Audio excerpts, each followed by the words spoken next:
One of the things that made Marx wrong was Marx believed that capital would flow into the hands of fewer and fewer people, and that the dissociation between the rich and the poor would become more extreme as capitalism developed. And like so many things that Marx said, it's kind of true. It's kind of true in that the distribution of wealth, and in fact the distribution of anything that's produced, follows a Pareto pattern. And the Pareto pattern basically is that a small proportion of people end up with the bulk of the goods. And it isn't just money. It's anything that people produce creatively ends up in that distribution. And that's actually, the economists call that the Matthew principle, and they take that from a statement in the New Testament, and the statement is, to those who have everything, more will be given, and from those who have nothing, everything will be taken. And it's a map of the manner in which the world manifests itself, where human creative production is involved, and the map seems to indicate that as you start to produce and you're successful, the probability that you will continue to be successful or accelerate increases as you're successful. And as you fail, the probability that you will fail starts to accelerate. So your progress through life looks like this, or like this, something like that. And the reason that Marx was right was because he noted that as a feature of the capitalist system. The reason that he was wrong is that it's not a feature that's specific to a capitalist system. It's a feature that's general to all systems of creative production that are known.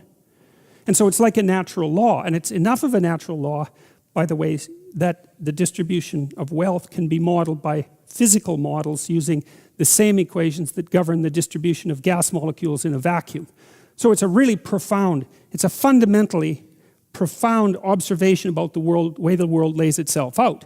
And it's problematic because if resources accrue unfairly to a small minority of people, and there's a natural law-like element to that that has to be dealt with from a social perspective, because if the inequality becomes too extreme, then the whole system will destabilize.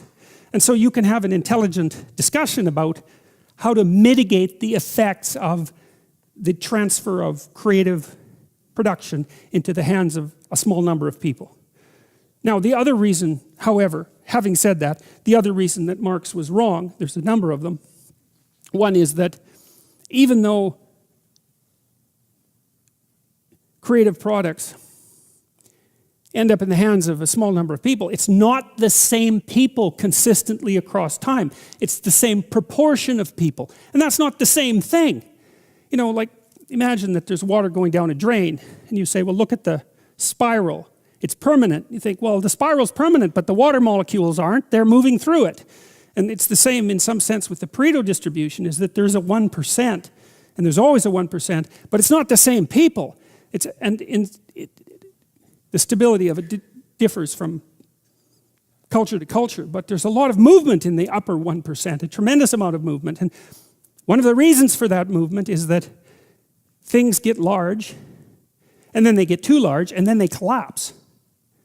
And so, in 2008, when the politicians said, too big to fail, they got something truly backwards, as far as I can tell, and that was, it was a reverse, the statement was reversed. It should have been, so big it had to fail.